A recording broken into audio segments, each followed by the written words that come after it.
में रहती है, एक बार तालियां बजा दे जरा जोरदार। कई जना के यार गुरु महाराज बैठा लोग बाग नाच रहा, कई कारण है तो लोग बाग तो नाच ही, सबकी टेंशन गुरु महाराज का चढ़ना में, तो गुरु महाराज तो चाहे मैं बैठा रहूं, गुरु माता चाहे मैं बैठी रहूं, और तमाम लोग बाग खुशियों में डूब करके नाचे। एक बार और तालियां बजा करके हम जोरदार स्वागत करें।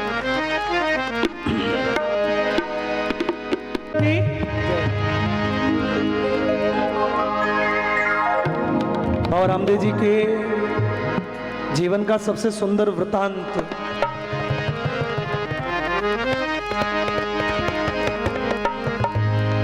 इस दुनिया में थोड़ी सी शांति की मैं निवेदन करूंगा आप सभी से कि किसी भी कार्य को होने के पीछे उसका कोई न कोई निमित्त होता है, कारण बनता है। कोई न कोई कारण होता है तो व्यक्ति काम करता है। जैसे आप यहाँ पर आए हो तो उसका एक निमित्त है कि बाबा का यहाँ पे जम्मा है, यदि जम्मा नहीं होता तो आप नहीं आते। हर काम का अकारण दुनिया में कुछ भी नहीं होता, हर विषय के पीछे कोई न कोई कारण है। बाबा रामदेव जी का द्वारकाधीश भगवान ने इस धरती पर अवतार लिया, उसके पीछे भी एक महान कारण हुआ। वो कारण और बाबा रामदेव जी का अवतार मैं आप लोगों के बीच में प्रस्तुत कर रहा हूं। आप में से कई लोगों ने सुना होगा, लेकिन एक बार फिर आप सभी से निवेदन करता हूं कि इस जगती हुई ज्योत के बीच में बाबा रामदेव जी के चरणों में आप और बैठे, आप और हम दोनों बैठ के इसका आनंद लेंगे। धन्यवाद। तवर वंशी राजीवी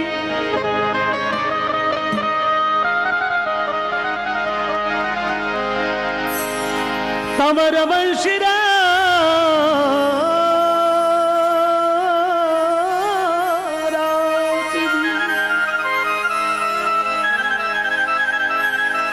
रणसी जी महा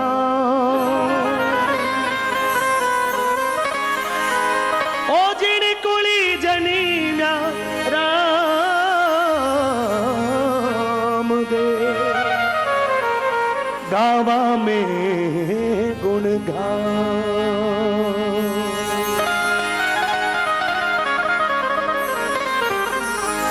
राजस्थान की राजधानी जयपुर है और जयपुर के बहुत करीब एक बहुत पहले गांव हुआ करता था। उस गांव का नाम था नरेना। सिर्फ 10-12 मिनट का विषय मैं चाहता हूं, कोई भी प्रकार की हलचल ना करें। आप जहां बैठे हैं, खड़े हैं, वहीं पर रहें। और नरेना की उस धरती पर एक समय एक काल में, एक युग में नरेना की धरती पर एक ठाकुर साहब हुआ करते थे, नरेना के राजा हुआ करते थे, नरेना पर जागीरदार हुआ करते थे, जिनका नाम था रणसी जी तंवर।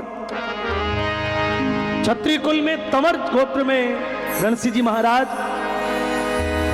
महाराज के 7 बेटे हुए। दिल्ली के तख्त पर हर युग में अलग अलग राजा महाराजाओं का राज रहा है। आप सभी को पता है कि भारत की धरती लगभग 1200-1250 वर्ष तक लोगों की गुलाम रही है। कभी तुर्क आए, कभी गौरी, कभी गजनी, कभी मोहम्मद तुगलक, कभी मुगल, कभी यवन, कभी अंग्रेज, और ऐसे दिल्ली के राज पर हर काल में, हर युग में राजा महाराजा, शहंशाह, सुल्तान बदलते रहे। उस समय दिल्ली के तख्त पर एक तुर्क का राज था जिसका नाम था अलाउद्दीन खिलजी। आप लोगों ने इतिहास में कभी पढ़ा हो। अलाउद्दीन खिलजी ने अपनी धर्म की प्रचार के लिए, अपने धर्म को फैलाने के लिए इस देश में अत्याचार किए। अपने सैनिकों को, अपनी फौज को उन्होंने पूरे देश पर में भेजा और हुक्म दे दिया कि जहां पर राजा महाराजा, ठिकानेदार लोग हैं, बड़े लोग हैं, मंदिर है, तोड़ दो, पुजारियों को खत्म कर दो या धर्म परिवर्तन करवा दो, उनको अपना धर्म स्वीकार कर दो। जो इस बात को स्वीकार नहीं करें उनके वंश तक मिटा दो, उनके पूरे वंश को खत्म कर दो, लेकिन अपनी अधीनता करवा दो। और सुल्तान का जब ऐसा फरमान हुआ पूरे देश भर में हाहाकार मच गया, अत्याचार मच गया। अलाउद्दीन खिलजी की फौज चलते चलते एक दिन नरेना गांव पर भी पहुंच गई।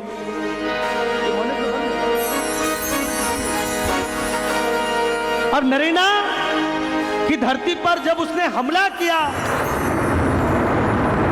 तो रणसिंह जी महाराज के जो 7 बेटे थे, 7 में से 5 बेटे अपने घर से अस्त्र शस्त्र लेकर युद्ध भूमि के लिए, लड़ाई करने के लिए, अपने धर्म और अपनी मातृभूमि की रक्षा के लिए अपने घर से निकल पड़े। रणभूमि में घमासान युद्ध हुआ।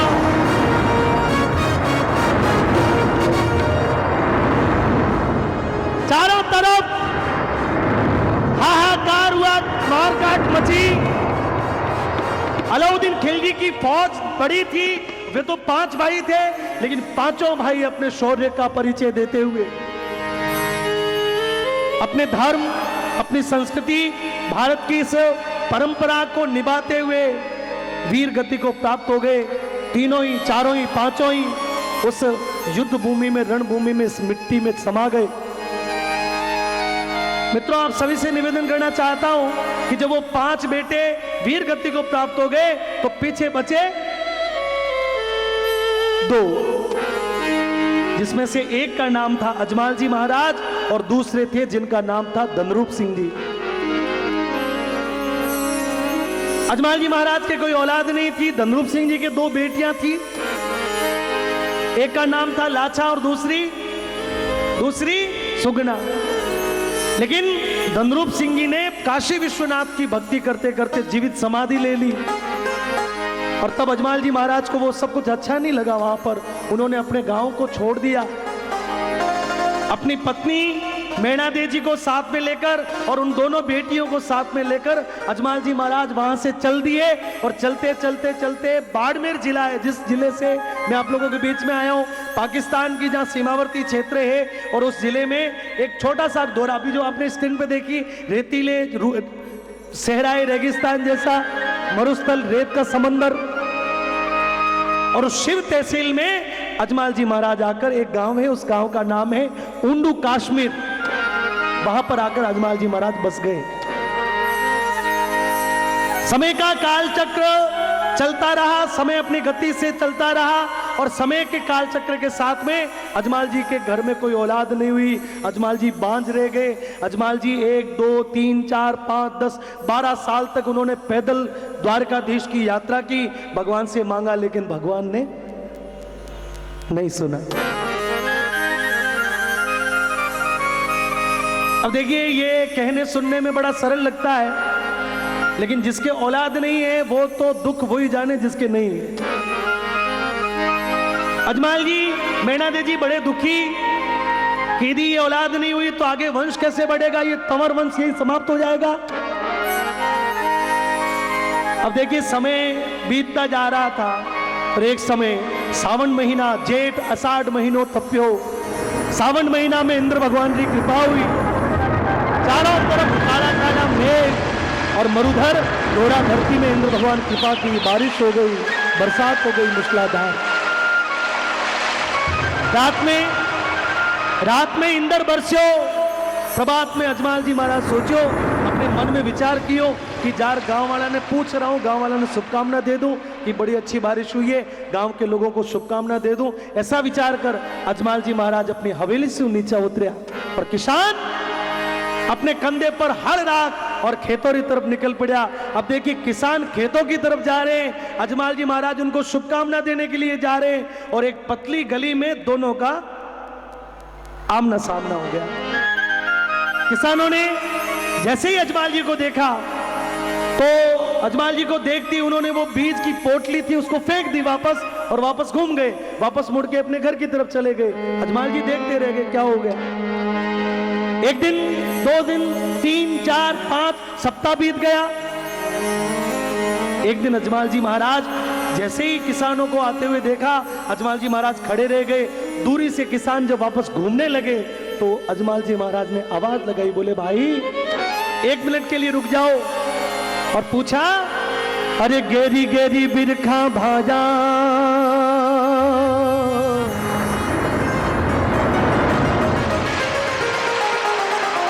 के पाछा कहीं आ जाओ।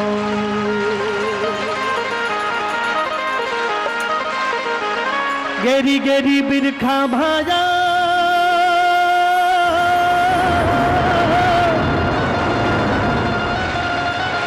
ओके पाछा कहीं आ जाओ। अरे मन सांची सांची बात बताओ जियो।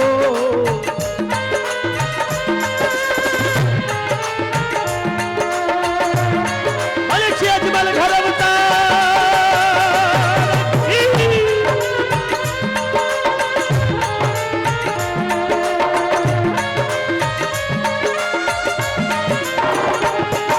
ओ गेरी गेरी गेरी गेरी बिरखा भाया पाछा कहिया जावो।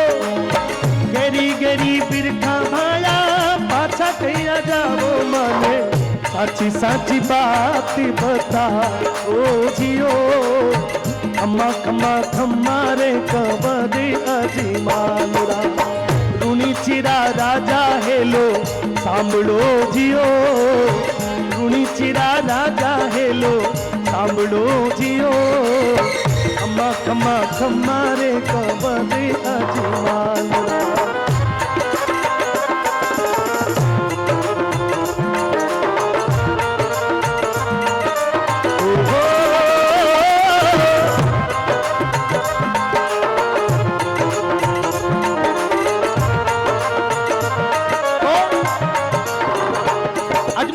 पूछ लिया, बोले गहरी गहरी बिरखा, अरे भाया पाछा कहीं जावो।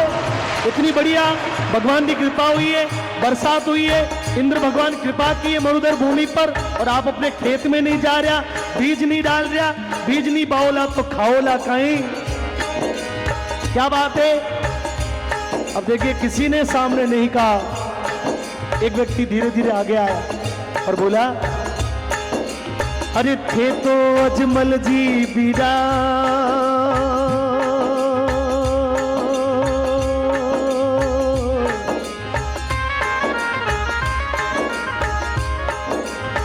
बांझिया कहीं जो,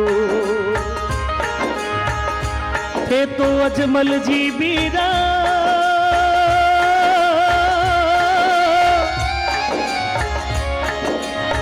बांझिया कहीं जो, मारा सुगन खराब घना होया जियो, सुगन खराब घना होया जियो, खम्मा खम्मा खम्मा रे कबरे अजीमाला, रूनी चिरा राजा हेलो सांभलो जियो, खम्मा खम्मा खम्मा रे कबरे अजीमाला। बोले अजमाल जी ये तो बांझिया हो, और बांझ आदमी रा सुगन ले, यदि हमारे खेत में जावा तो फालतू में मेहनत करने से बढ़िया है घरे आराम करा, क्योंकि तो बांझ के सुगन नहीं लिए जाते, बांझ के अपशगुन हो जाते हैं। अजमाल जी को इतना सुनते, अजमाल जी के पैरों नीचे से धरती खसक गई।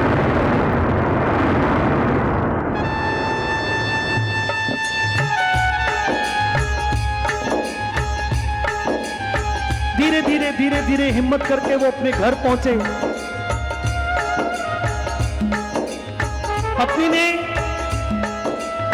पत्नी ने जब अपने पति को उदास देखा तो पूछ लिया, पिया क्या बात है, आप बड़े दुखी हो, आप बड़े दुखी हो, किस बात का आपको दुख है, क्या हो गया। अजमाल जी की आंखों में आंसू आ गए। बोले रानी बांझियों के वेरे मारो,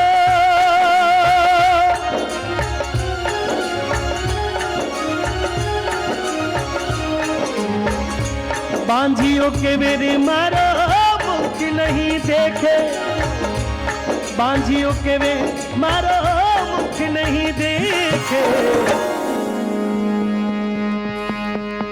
हारमोनियम बढ़ा दो थोड़ा सा। अरे एड़ा काई पाप कमाया जियो, एड़ा कहीं पापी रमाया जियो अम्मा खम्मा खम्मा रे कबरे अजीमा। रानी जीवन से हार गयो हूं,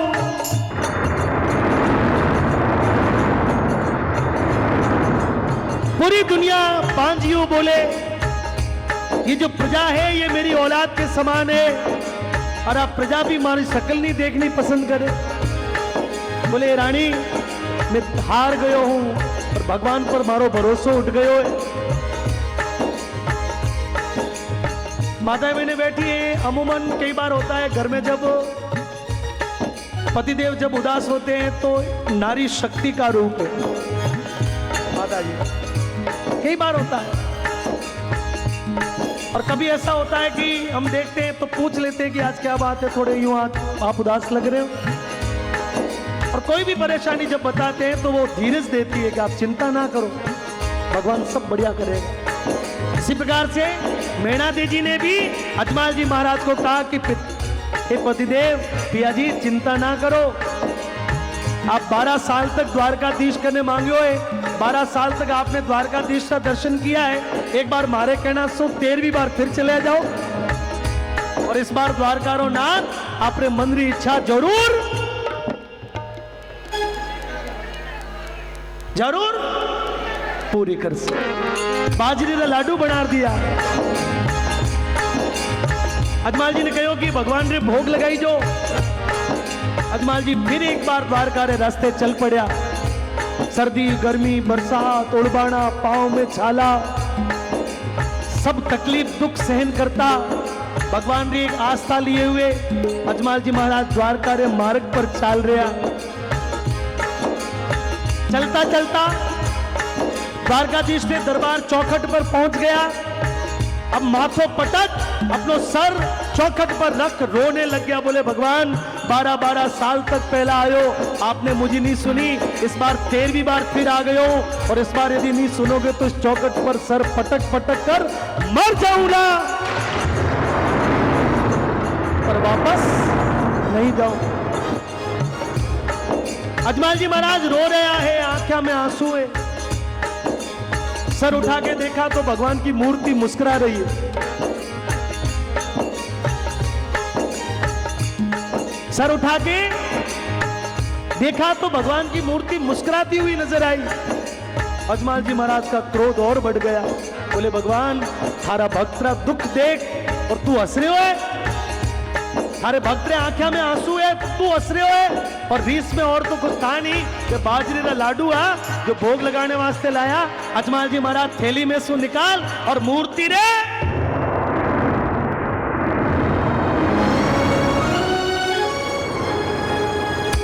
मंदिर का पुजारी भागता भागता है। बोले ठाकुर साहब क्या हो गया? अजमाल जी पूछ लियो। पुजारी बता दे कठे पार करो ना। ताली बजाओ एक बार सभी लोग। ओ पुजारी बता दे कठे पार करो ना।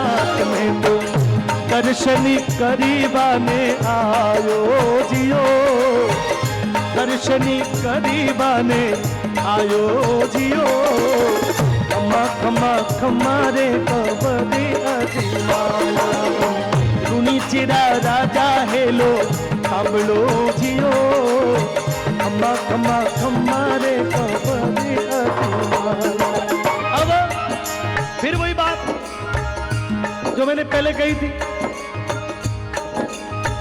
अजमाल जी पूछ लो कि पुजारी जी कटे, ठाकुर जी कटे। पुजारी बोले कि अब एकदम जवाब क्या देना रहा कि ठाकुर जी कहाँ है। पुजारी ने बला टालने के लिए कह दिया कि गर्मी ज्यादा पड़ रही है और गर्मी इतनी जबरदस्त है कि भगवान सहन नहीं कर पा रहा। तो फिर बोले भगवान समुद्र में विश्राम करने वास्ते गया। बोले पंडित बोलो सुनो ठाकरा मूर्त आगे काई लड़ो और सांवरिया सु मिलनो वे तो समुद्रिया में कूद पड़ो, क्योंकि इन समुद्र में पीपा जी ने मिलिया। चार भुजाधार ने। आपने भी मिल जासी। इतनी बात सुनी अजमल ने, सागरिया में कूद पड़ा और सोनेरा तो महल देखा, हीरा पन्ना खूब जड़िया, आय सांवरे दर्शन दीना, सर पर पट्टी बांधने। भगवान रे माथा ऊपर पट्टी बंधी हुई है, भगवान रे माथा ऊपर खून आ रहे हो। अजमल जी महाराज प्रणाम किया, बोले भगवान आप तो पालन करता हो, आप तो सृष्टि का रचयिता हो, पालन करता हो, तीन त्रिलोकरण नाथ हो, सर्वशक्तिमान हो। सर्वशक्तिमान हो तो फिर आप रे माथा ऊपर चोट कैसी?